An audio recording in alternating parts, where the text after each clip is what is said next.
मित्रों नमस्कार। मित्रों, आज कल हर माता पिता का सपना होता है कि अपने बच्चों को उच्च शिक्षा दें, जिससे समाज में उनका नाम हो और वो समाज में जो युग चल रहा है, आधुनिक युग चल रहा है, उसमें वो हर कंडीशन में अव्वल आए। और बच्चे भी चाहते हैं हायर एजुकेशन प्राप्त करें, यानी विदेश में शिक्षा। आज हम आपको आपकी हाथ की रेखाओं में देख के ये बताएंगे कि ऐसी कौन सी रेखाएं होती हैं जो आपको फॉरेन स्टडी की ओर इंगित करती हैं और फॉरेन स्टडी तक आपको ले जाती हैं। क्योंकि माता पिताओं का सपना होता है कि मेरा बच्चा फॉरेन में पढ़े, और बच्चे भी चाहते हैं हम फॉरेन में स्टडी करके अपने स्वदेश में लौट कर समाज में गौरव हासिल करें और अपने देश का नाम हर जगह रोशित करें। और ये उनकी इच्छा और जो उनका सपना होता है, ये बहुत ही अच्छा होता है। अब बात करते हैं वो कौन सी रेखाएं होती हैं जो हमें फॉरेन में स्टडी बताती हैं। देखिए, जैसा कि आपको चित्र में दिख रहा है, जो हमारी 3 रेखाएं होती हैं, जो बेसिक रेखाएं होती हैं, ये हमारी जीवन रेखा, ये मस्तिष्क रेखा और ये होती है हमारी हृदय रेखा। और एक इसमें होती भाग्य रेखा। और इसमें विदेश जाने के लिए एक महत्वपूर्ण रेखा होती है जो हमारी चंद्र पर्वत से रेखा निकलती है, ये होती है विदेश रेखा।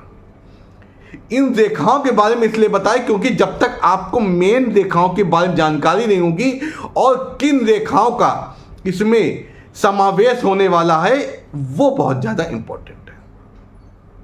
अब देखिए, एक ये जो हमारी होती है मध्यमा उंगली और ये अनामिका उंगली होती है। अनामिका उंगली से हम अपनी प्रसिद्धि, नाम और शौहरत देखते हैं। इसके बीच में एक लाइन ऐसे होती है, हल्की सी लाइन।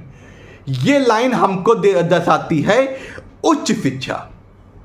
जो लोग पीएचडी करते हैं या उच्च शिक्षा ग्रहण करते हैं, उनके हाथ में यहाँ पे रेखा होती है और जो मस्तिष्क रेखा होती है, ये बहुत प्रबल होती है।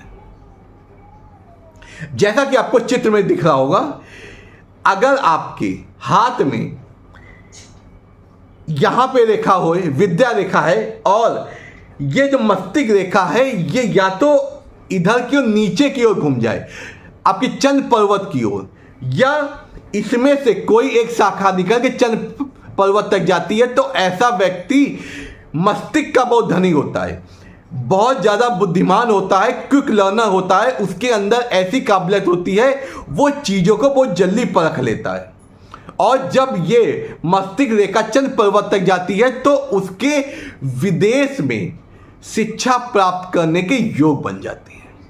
और वही भाग्य रेखा जो यहां से निकल के और एक रेखा आके इधर जुड़ जाती है, जैसा चित्र में दिख रहा है, तो ऐसे व्यक्तियों का भाग्य विदेश से जुड़ा रहता है। जब तक विदेश नहीं जाते हैं, तब तक उनका भाग्योन्नति नहीं होती है। इसीलिए चंद्र रेखा से, चंद्र पर्वत से रेखा निकल के जब भाग्य रेखा से जुड़ जाती है, यानी फेट लाइन से जुड़ जाती है, और वो फेट लाइन जाके ऊपर तक जाती है, उसका डायरेक्शन सीधे हमारे अनामिका मध्यमा के बीच में होता है।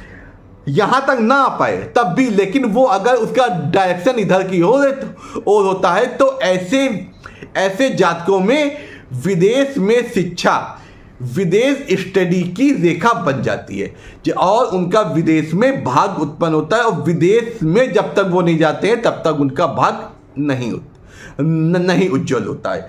इसी प्रकार इस रेखा के माध्यम से हम ये जान सकते हैं कि विदेश में हमारी स्टडी लिखी है कि नहीं लिखी है, हमारा विदेश में पढ़ाई करने का सपना पूरा होगा कि नहीं होगा, इस माध्यम से जान सकते हैं। लेकिन एक रेखा और होती है, वो क्या होती है? अगर वही ये रेखा इधर से आके और मस्तिष्क रेखा से जुड़ जाती है, ऐसे आके यहां मस्तिष्क जुड़ जाती है, तो ऐसे में क्या होता है, वो जातक धन उनके परिवार में ना भी हो, तो वो स्कॉलरशिप के माध्यम से भी विदेश जाते हैं और शिक्षा प्राप्त करते हैं। इस प्रकार इन रेखाओं के माध्यम से हम जान सकते हैं कि विदेश में स्टडी का मेरा सपना पूरा होगा कि नहीं। अगर ऐसी रेखा है तो आपका भविष्य बहुत उज्जवल है, बहुत सुंदर है। आपके जीवन में कोई भी समस्या नहीं होगी, क्योंकि आप भाग्यवान हैं और आपका जन्म इसलिए हुआ है कि आप अपने देश का नाम रोशन करें, अपने कुल का नाम रोशन करें। ऐसा व्यक्ति कुछ जगह में कुलदीपक की तरह भी कार्य करता है, उसके हाथ में कुलदीपक योग भी होता है। इस प्रकार मैं आपके जीवन में और भी अच्छी अच्छी रेखाओं के बारे में बताऊंगा, जिससे आप उससे समझ के अपना करियर डिसाइड कर सके कि हमें कहाँ पे शिक्षा प्राप्त करनी है, किस तरह की शिक्षा प्राप्त करनी है, जिससे हमारा फ्यूचर, हमारा भविष्य उज्जवल हो और हम भाग्यवान हो और हमारे जीवन में कोई दिक्कत ना हो। अब आपके जीवन में कोई दिक्कत भी समस्या नहीं होगी, क्योंकि अब आप आचार्य अनु शुक्ला के साथ जुड़ गए हैं, क्योंकि अब आप उनकी फैमिली का हिस्सा हैं। नमस्कार, आपका दिन शुभ हो, आपके जीवन में कोई दिक्कत समस्या